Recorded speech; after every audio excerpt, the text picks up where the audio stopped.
আপনারা জানেন বিগত স্বৈরাচারী সরকারের আমলেই এই জনাব ইঞ্জিনিয়ার ইশরাক আহমেদ তিনি বিপুল পরিমাণে নির্বাচিত হওয়ার কারণেও তাকে নির্বাচিত করা অনুমতি দেয় নাই। যেভাবে হোক ভোট কারচুরির মাধ্যমে তাকে হটানো হয়েছে। এ ব্যাপারে ইশরাক সাহেব মামলা করেন। আমাদের জননেতা ইশরাক সাহেব, আমরা তার যে জনপ্রিয়তা, বাংলাদেশের মানুষ, ঢাকার শহরের মানুষ আপনারা সবাই জানেন। আমরা চাই ইশরাক কার ছেলে, ঢাকার শহরের জননেতা, আমাদের সেই খোকাবার ছেলে, যে ঢাকার শহরের এই খোকাবাই মাঠ পর্যায়ে না গেলে ঢাকার শহর গরম হতো না, সেই খোকাবার ছেলে ইশরাক আহমেদ। এবং আমরা চাই অতি সত্বর এই ইশরাক আহমেদকে তার শপথ গ্রহণ করার জন্য আমরা বর্তমানে যে তত্ত্বাবধায়ক সরকারের আমল যারা আছেন, তত্ত্বাবধায়ক সরকারের তাদেরকে আমরা জোর দাবি জানাই ইশরাক আহমেদকে নগর পিতা হিসাবে দায়িত্ব দেওয়া হোক ঢাকা দক্ষিণের। এটা আমাদের দাবি এবং বাংলাদেশের জনগণের দাবি। আমরা চাই সে দ্রুতভাবে তাকে এই শপথ গ্রহণ করানো হোক।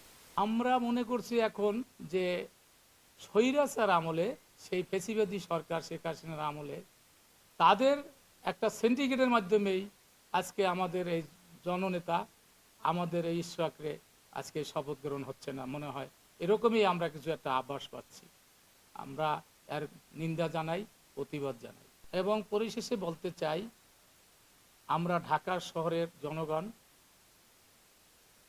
আমরা চাই ইশরাক আহমেদকে জরুরিভাবে তাকে শপথ গ্রহণ করানো হোক এবং নগর পিতা হিসাবে তাকে দায়িত্ব দেওয়া হোক। এইটাই আমাদের কাম্য।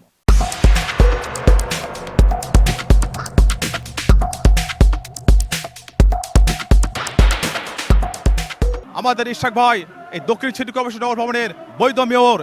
তিনি ওই সময় খুনি স্বৈরাচার শেখ হাসিনা তারা নীল নকশার মাধ্যমে অবৈধ ভোটের মাধ্যমে আমাদেরকে পরাজিত করেছে। অরিজিনাল বৈধ ভোটে আমাদের ইশরাক ভাই জয়লাভ করেছে। আজকে সেই রায়ের প্রতিফলনে হাইকোর্ট আমাদের ইশরাক ভাইকে রায় দিয়েছে। দক্ষিণ নগর সিটি কর্পোরেশনে বসার ব্যাপারে নির্বাচন কমিশন গেজেটও করেছে। তাহলে কেন আজকে আসিফ মাহমুদ সরকার শপথ করাবে না? এটা তাদের একটা হিংসা। তারা চায় না এখানে বিএনপির কোনো লোক আমাদের নগর ভবনে বসুক। তারা তাদের প্রশাসকের মাধ্যমে মূলত এটা আর কি একটা আইওয়াশ, তারা প্রশাসকের মাধ্যমে এনসিপির কার্যক্রম চালাবে, আমাদের বিএনপির লোককে বসতে দেবে না। মূলত প্রশাসক একটা নামমাত্র, পেছন থেকে সব কিছুই এনসিপির লোক তাদেরকে পরিচালনা করবে। আমরা সবাই আইনকে সম্মান করি, আইনের ঊর্ধ্বে আমরা কেউ না।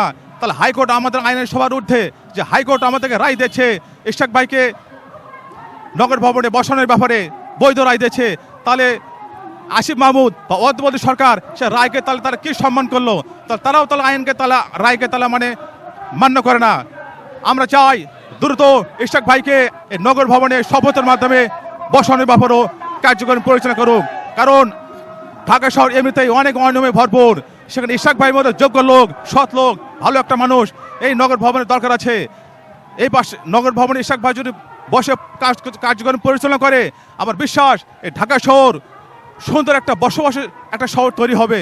এখানে সবাই সুন্দরভাবে জীবনযাপন করতে পারবে। আর ইশরাক ভাই অত্যন্ত পরিচ্ছন্ন একজন মানুষ, সৎ মানুষ, ভদ্র মানুষ, ভালো একজন মানুষ। আমরা চাই শুধু আমার সাথে না, ঢাকা শহরের সাথে, দেশের সাথে ইশরাক ভাইকে দ্রুত শপথের মাধ্যমে এই নগর ভবনে বসার ব্যবস্থা করে দেওয়া হোক।